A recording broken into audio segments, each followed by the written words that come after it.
Maddie the Playtime Fairy. Goblin games. They hadn't been playing for very long when Arthur gave an angry yell. "Cheat!" he shouted.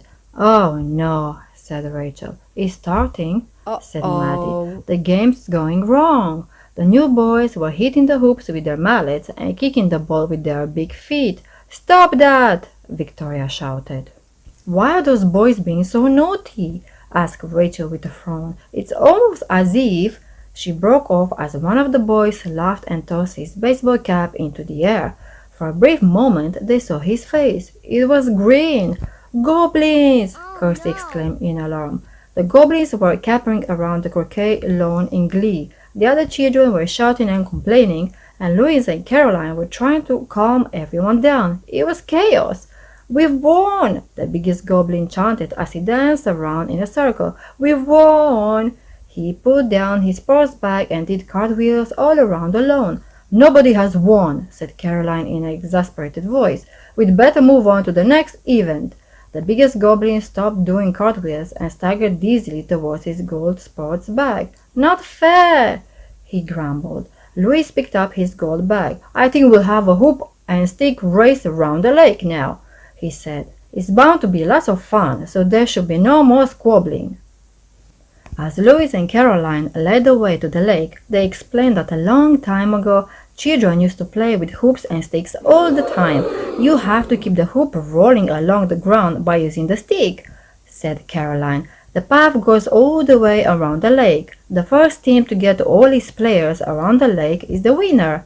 There weren't enough hoops and sticks for all the players, so Rachel and Kirsty offered to see the event out. Louise and Caroline agreed, and Rachel winked at Kirsty. "This might give us a chance to find Maddie's tiara," she whispered. "I hope so," Kirsty replied. Louis put his bag down and showed the children how to keep the hoop moving along by tapping it gently with a stick. Because they weren't taking part, the girls stepped aside. As they looked around, they noticed that two of the goblins appeared to be having an argument. The biggest goblin was standing almost nose to nose with a short, spotty goblin, frowning and bickering. The spotty goblin pointed to the bag in the arms of the biggest goblin. Then he jabbed his long green finger towards the bag that Louis had just put down. "The goblins seem really worried about the bags," said Kirsty thoughtfully. "I wonder if they mixed up their bag with Louis' bag. They look almost exactly the same. But why would they be so angry about that?" Rachel wondered aloud. "Unless there was something inside that they didn't want Louis to see." "Like my tiara!" exclaimed Maddie. The girls stared at each other in alarm. Of course! The goblins must have hidden the tiara in their sports bag, and the biggest goblin had accidentally picked up Louis' bag instead. Just then Louis blew his whistle and the race began. One of the goblins was running along eagerly among the other children, sending his hoop spinning along with his stick. But the biggest goblin and the spotty goblin started to sneak towards Louis' bag. "Quick!" exclaimed Rachel urgently. "We have to reach that bag before the goblins do!"